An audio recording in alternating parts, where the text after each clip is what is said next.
Fala pessoal, sejam muito bem-vindos a mais um vídeo. O serviço de streaming esportivo que promete dominar os Estados Unidos, que junta os conteúdos da Disney, os conteúdos da Warner e os conteúdos da Fox, finalmente tem uma previsão de estreia e também o seu preço anunciado. Então, vamos lá! Então pessoal, eu sou o Felipe aqui do canal Guerra dos Streamings, também lá do canal F. Só explicando, caso vocês ainda não estejam sabendo, foi anunciado no início do ano um serviço de streaming esportivo que juntaria todos os conteúdos esportivos da Disney, da Warner e da Fox, e esse serviço teve o seu nome anunciado em maio e o nome seria Venu Sports, ou seja, V-E-N-U Sports, que eu achei um nome perfeito. Para quem não sabe, venue nos Estados Unidos significa o local, um estádio, né, onde um jogo vai acontecer. Eles chamam de venue, a mesma coisa vale para shows e etc. Então eu achei o nome muito adequado. Você não estava usando nem Disney, nem Warner, nem Fox no nome.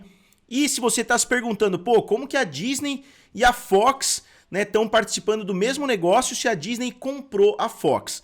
A Disney não comprou a Fox, ela comprou grande parte da antiga Fox, só que ela teve que mudar o nome, né, de tudo, tanto que a 20th Century Fox virou 20th Century Studios e assim por diante. A Fox continua existindo lá nos Estados Unidos, o canal Fox ainda pertence à Fox, né, ou seja, ainda pertence à família Murdoch, né, a Fox News, Fox Sports e tudo isso ainda pertence à Fox lá nos Estados Unidos. Então a empresa continua existindo e eles têm muitos direitos esportivos lá nos Estados Unidos também. Então por lá eles anunciaram esse novo serviço de streaming que seria a junção desses três. Você não vai perder, né, o conteúdo esportivo que já está disponível no Disney Plus e assim por diante, só que você vai ter essa nova opção para assinar. E por que isso é tão importante para essas três empresas? Principalmente por causa dos cord cutters, como eles falam, que são as pessoas que estão pegando, né, a TV a cabo e cortando o cabo.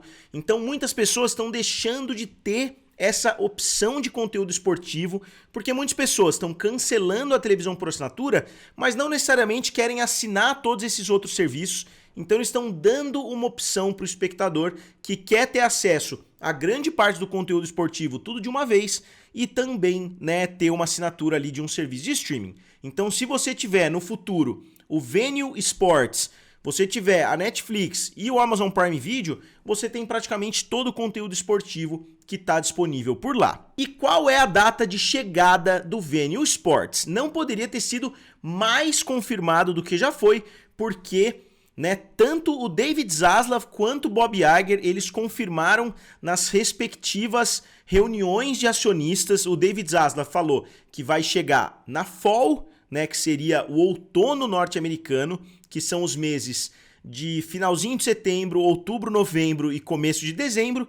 Então esse seria o período lá nos Estados Unidos da chegada desse serviço. Eu entrei, né, eu vou mostrar aqui para vocês as imagens, mas eu entrei lá na Earnings Call do Disney Plus e eles confirmam também essa mesma data de chegada de outono de 2024. E obviamente eu estou falando de outono lá nos Estados Unidos e não aqui no Brasil. Então essa é a data de chegada e qual vai ser o preço desse novo serviço de streaming, né? Obviamente é um serviço de streaming que é mais focado no nicho, né, de conteúdo esportivo, mas a expectativa, né, pelo menos do Lachlan Murdoch, que é hoje o chefão da Fox, né, que é o filho do Rupert Murdoch, ele falou que a expectativa das três empresas é atingir um total de 60 milhões de espectadores em território americano. Eles não deram exatamente a linha do tempo, né, que eles pretendem bater esses valores, mas com certeza eles estão bastante otimistas com esses números. E o valor da assinatura, eu já dei uma pesquisada, inclusive lá nos Estados Unidos, eu vi muitas pessoas animadas com o preço, eu fiquei um pouco surpreso, eu achei um preço alto, mas o valor é de R$ 42,99. E isso, obviamente, em dólar, né? Então, R$ 42,99 por mês. Eu achei um valor bastante acentuado, porque o Disney Plus por lá não tem um valor tão acentuado assim, o próprio Max por lá não tem um valor tão acentuado assim. Então, a impressão que dá é que você vai estar pagando mais caro pelo Venu Sports, Só que lá é um pouco diferente, né? Lá tem mais conteúdo esportivo, lá você tem mais coisas que dependem dos canais de televisão, você tem os pacotes de canais de televisão, então não é todo o conteúdo esportivo que está dentro do Max, você tem que ter uma assinatura, né, de uma televisão a cabo ali para você ter acesso a todo o conteúdo esportivo. Então a situação é um pouquinho diferente. Eu, como falei, achei o preço bastante acentuado, mas eu dei uma pesquisada, né, na receptividade disso lá nos Estados Unidos. Óbvio que tem pessoas falando que é muito caro e assim por diante, mas só que tem muitas pessoas também que ficaram surpresas com o valor lá nos Estados Unidos. Uma coisa que a gente tem que frisar é que os valores por lá são muito mais altos do que aqui para você ter os direitos de transmissão de alguma modalidade. Por exemplo, a NBA aqui no Brasil, não imagino que seja tão alto assim o valor que as empresas pagam para transmitir, seja a Amazon Prime Video, né, seja o Star Plus ali que transmite alguns jogos também. Não imagino que o valor seja muito alto. O Star Plus, óbvio que agora está dentro do Disney Plus. Mas lá nos Estados Unidos, o volume de pessoas que assistem é muito maior, né? O volume dos valores, né, é muito maior. Você vê quanto que a Disney gasta por ano em conteúdo esportivo, chega ali acima dos 10 bilhões de dólares por ano. Então os valores lá são muito maiores e os clientes acabam pagando mais caro do que a gente aqui no Brasil. Por exemplo, aqui no Brasil você tem acesso a praticamente tudo das Olimpíadas pela Cazé TV, enquanto lá nos Estados Unidos isso está sendo feito através do Max, né? Lá na Europa eles estão fazendo através da TNT Sports e assim por diante. Então o fato de menos pessoas se interessarem por tênis aqui no Brasil, por basquete, pela NFL e assim por diante, isso torna os direitos mais baratos e, consequentemente, as empresas conseguem cobrar um pouquinho mais barato pelas assinaturas. Isso explica por que lá nos Estados Unidos o conteúdo esportivo é ainda mais caro do que ao redor do mundo. Se você traduzir isso para reais, você estaria pagando ali 42 dólares vezes 6 praticamente, quase R$250 por mês em um serviço de streaming esportivo.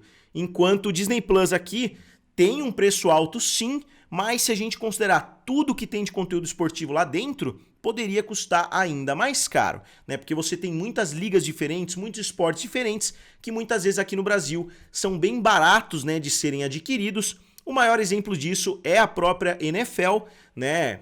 Obviamente aqui no Brasil conhecido como futebol americano, que lá nos Estados Unidos é caríssimo para você ter os direitos da NFL, enquanto aqui no Brasil ainda é um esporte muito de nicho, ainda não são tantas pessoas assim que assistem a NFL, então é muito mais fácil para uma Disney comprar os direitos de transmissão da NFL aqui no Brasil do que lá nos Estados Unidos, por exemplo. E isso eu acho que dificulta bastante a expansão desse serviço de streaming, né, do Venu Sports, porque, né, os direitos esportivos eles são regionais, eles teriam que fazer muitos acordos diferentes ao redor do mundo inteiro para conseguir internacionalizar um serviço como esse. Vale a gente lembrar que o Hulu tem uma proposta semelhante, né, de impedir que as pessoas cortem ali os seus canais, porque o Hulu tem também a televisão ao vivo, então ela combate a televisão a cabo, né, mesmo que de forma indireta, porque você tem ali os mesmos canais, então não é uma concorrência tão grande assim, porque o Hulu funciona basicamente como uma televisão a cabo, só que eles não internacionalizaram o Hulu, justamente porque o forte do Hulu em território americano é justamente essa transmissão ao vivo, e isso não daria para internacionalizar tão fácil sem você ter que fazer parcerias em cada um dos países. E vale a gente lembrar que tanto a Warner quanto a Disney falaram que regulamentações lá nos Estados Unidos têm que acontecer, então não é uma certeza 100% absoluta, o governo pode impedir que algo assim aconteça, eles ainda têm que passar por todos esses procedimentos. Então, como sempre, eu gostaria de saber de vocês. Vocês gostariam de ver o Venu Sports chegando aqui em território nacional? O que vocês acharam do preço? Como eu disse, eu achei bastante acentuado, mas lá nos Estados Unidos a situação envolvendo os esportes é bem diferente. Então, como sempre, digam aqui nos comentários, curtam o vídeo e se inscrevam no canal. Valeu? E nos vemos em breve.